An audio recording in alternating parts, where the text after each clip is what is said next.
I enjoy going on a tangent. I don't want to sort of just, force myself to stick to my thing. I think it's cool because, it complements this, I think, what we talked about very well. And it's just fun to discuss some of those ideas and just discuss different things as well along the way.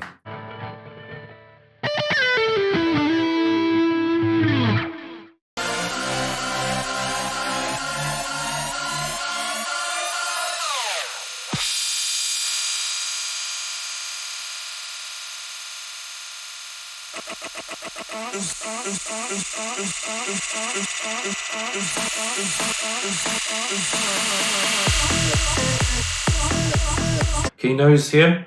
We play it, we add the repetition that we want, and then we release, turn back everything as quickly as it can. Okay, and that will create that tail for us. You notice here how we're able to use that initially, that big crush, and then we're able to intensify it through delay. So we're able to warm it up a little bit, because I feel that sometimes it can be a bit dry. But we're able to create something different with that crushability and add our own sort of unique flavor and vibe to what's going on. Some key points here to think about. Okay, so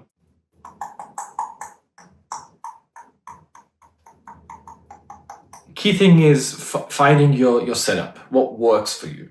Okay, so my setup currently at the moment is using the decks. That works for me really well, what I want to represent presently right now. That's not to say that I can't change, but right now that's what I really like to use, and it works well with what I want to present. You might be a bit more hybrid. You might want to use some of the digital workstations available, Ableton, Logic, Pro Tools, whatever, Cubase, whatever works for you. I think some free ones available, Raptor? Something like Raptor or something like that. I can't remember exactly what it's called. That's also a really good one. Very powerful. Yeah, there's so many out there. I'm sure there's many out there. I don't even know anymore how many there are out there. But the main ones are the ones I've mentioned. You can use those to create alternate sort of mixes of your music, and you can break down through those stems some popular names in the sort of electronic space. Do that. It creates a lot more flexibility in terms of what they can do, how they like to approach performing their music. So definitely something to look into. It just intensifies what you're able to do live, and it's also dependent on the type of music that you work with and the sort of experience you are wanting to present. A couple other things to look at are noise floor. What is noise floor? How to sort of work with that? Understanding compression, understanding what this sort of crush effect is doing. You don't have to necessarily understand the minutiae of it, but just understanding the fundamentals, like we've talked about here, just to be able to understand what you're using. That's key, rather than just using it just for the hell of it, because it sounds cool. That's fine, but just having a bit more of just a fundamental understanding of what each individual component is doing, and you really know how to creatively apply that into the music. What else? Dynamic range, very important. Something to look at. Have you haven't already looked into that? And then that all comes well together when you start recording. When you start looking at how to record your vocals, start recording instrumentation, start recording guitars, particularly if you're recording live instrumentation, it just adds that level of challenge when you are dealing with an acoustic space. Lastly, just try this effect out. It is quite aggressive, so definitely you want to give it space, like we have here. If you don't want to do this crazy sort of build with all these effects and then have this come in, I think it's too much.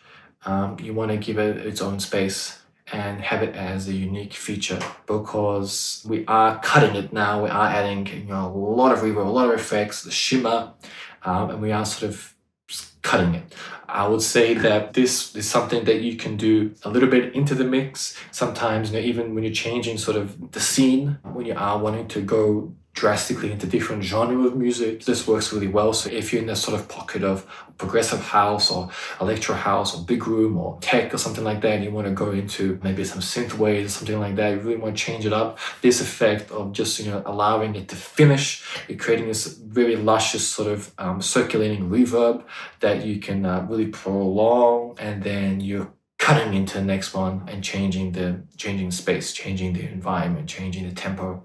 It's also a good thing to do mentioning tempo, because your say is starting at 130, then you can cut do this, and then you can do a song at a lower tempo, and that's okay. It's essentially you're starting from a different perspective, and you can slowly then start building it back up. Something to think about. I enjoy going on a tangent.